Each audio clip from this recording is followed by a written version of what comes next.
G'day ladies and gentlemen. You would be forgiven for thinking that this is the only thing that Australians have to worry about. If you are anti-mandate, you are absolutely anti-vax. I don't care what your personal vaccination status is. If you support, champion, give a green light, give comfort to, support anybody who argues against the vaccine, you are an anti-vaxxer, absolutely. That's Northern Territory's Chief Minister, Michael Gunner, on people having opinions. You know, right now, it's a tough time to be an Aussie. A lot of people across the world, including people like Joe Rogan, Russell Brand, are commenting on the state of affairs in this country. And in all honesty, not much has changed with our day-to-day lives. It's very much the same as it was maybe a few years ago, apart from a few different changes when it comes to scanning in places and masks and whatnot. But as I've said countless times, with new and extreme powers given to police and governments, the changes that we will see won't happen straight away. The big fear right now is, do you trust today's government? And you may well do that. But do you trust the government in 50 years' time? If we don't know, how can we give them these powers that are unprecedented across the world?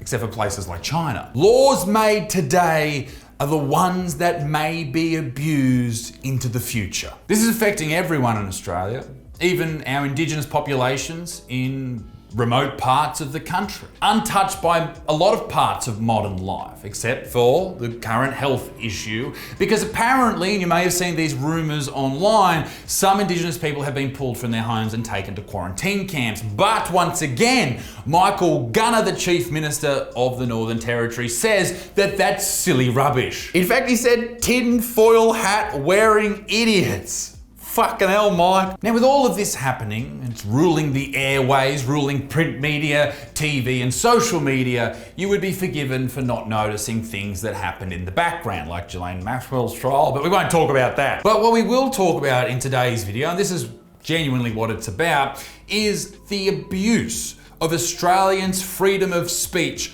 online. It is being destroyed in front of our noses under the guise of safety. I want to ensure that Australians are safe online. The online world shouldn't be a wild west where bots and bigots and trolls and others can just anonymously going around and harm people and hurt people, harass them and bully them and sledge them. Now, from the outset, that sounds nice. But the more you understand that ideology and that way of thinking, the more dangerous it becomes. Oh, and what's this? Australia isn't the only country to introduce an online safety bill. The UK, you're next, motherfuckers. It's coming in thick and fast. If you say any wrong think opinion out loud, you're off to the gulag. But what is an online safety bill? It does sound quite nice. We all want to be safe. The 2021 Online Safety Bill will hold social media companies accountable for the safety of their platforms. Government will be able to fine the platforms $500,000 Australian for ignoring takedown requests.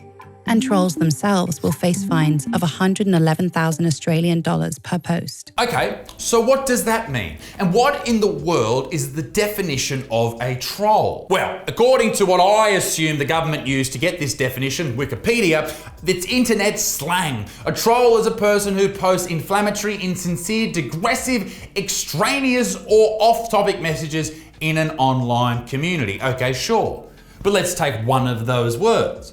Inflammatory. That word has so many different meanings to so many different people, because some people would find this video inflammatory. Some people would find my channel inflammatory, Friendly Geordie's channels inflammatory, Joe Rogan inflammatory, Russell Brand inflammatory. Does that then make them a troll? And does that then mean that you should be able to stop them with an online safety bill? Companies can either step up, raise the standards, and put safety at the forefront of what they do, or they can expect governments to tell them what and how to do it. Well, that doesn't sound terrifying at all. That's Australia's e-safety commissioner, the one in charge of all of this. She decides who the trolls are, what is inflammatory. One person. That's fucked, mate. But every country has things it's not proud of. America has school shootings and a president with all of the dementia. England has rain every day and apparently an issue with incest. And then there's countries like China who have Nothing wrong with them. They are good countries. And especially, I very much like the way they treat that silly country that's not a country that starts with a T just next to them. See what I just did there? Jokes, inflammatory jokes. They would upset some people. Does that mean I'm a troll? Should I be taken down by the Australian government? I have been a free speech advocate for as long as I can remember. Even in primary school, I got a phone call home to my parents because I made an off-colour joke, apparently, at the talent quest in year 6, right? I made a sex joke. I got a phone call home and they said to me, you should never make jokes like that.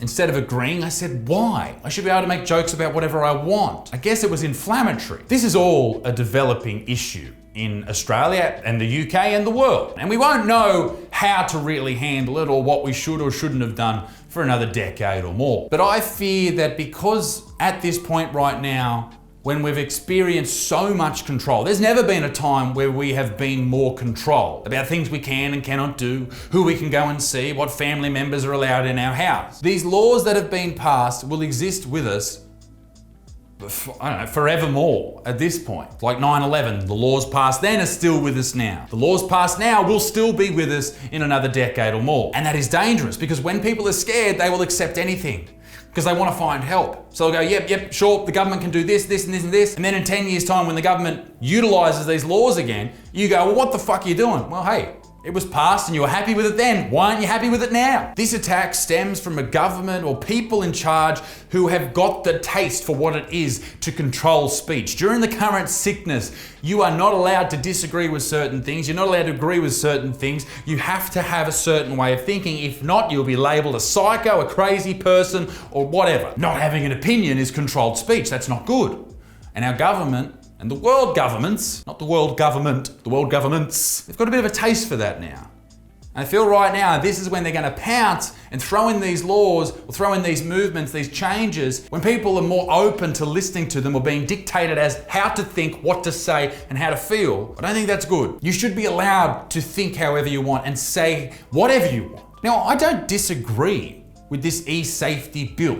Things like death threats, they're fucked and they should never happen. You Muslim whore, nobody invited you to Australia. Leave now before we behead your mother and bury you all with pigs. People receive horrible messages online. This woman that they're talking about here received just the most heinous shit ever. It's okay to argue with her or to disagree with her, but to send her death threats is insane and you should be locked up if you do that. You can't go around threatening people. Free speech or not, that is a crime. The same thing happened to NRL commentator Erin Mole, and she received death threats after a joke that went wrong. And she's one of the really big champions of this bill that's going through. She's like, yes, this is going to be great. And I agree. If you threaten to kill someone, you should face the consequences. That's fucked up. And I think it's fair that I comment on this.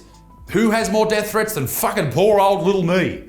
When the old, the Christchurch massacre joke went a little bit viral, I received on Instagram, you know how you refresh the message requests, 80,000 DMs, all telling me to kill myself, that they're going to kill me, rape this, rape. Horrible shit. And people shouldn't do that, and they should face the punishment for doing that type of crime. But there is a difference between threatening to take someone's life and making a joke that upsets them. This bill won't just protect people from death threats, it'll do a lot more than that. It will remove our ability to express our distrust of the powers that be, or express our grievances with other people, or cover controversial topics, all things that we should be allowed to do. No, all things we must be allowed to do. This law demands nuance. It has to have it. Otherwise, it will be extremely detrimental to the society that we will grow into over the next few decades. Be a good motherfucker, peace and release me dick sticks, bye.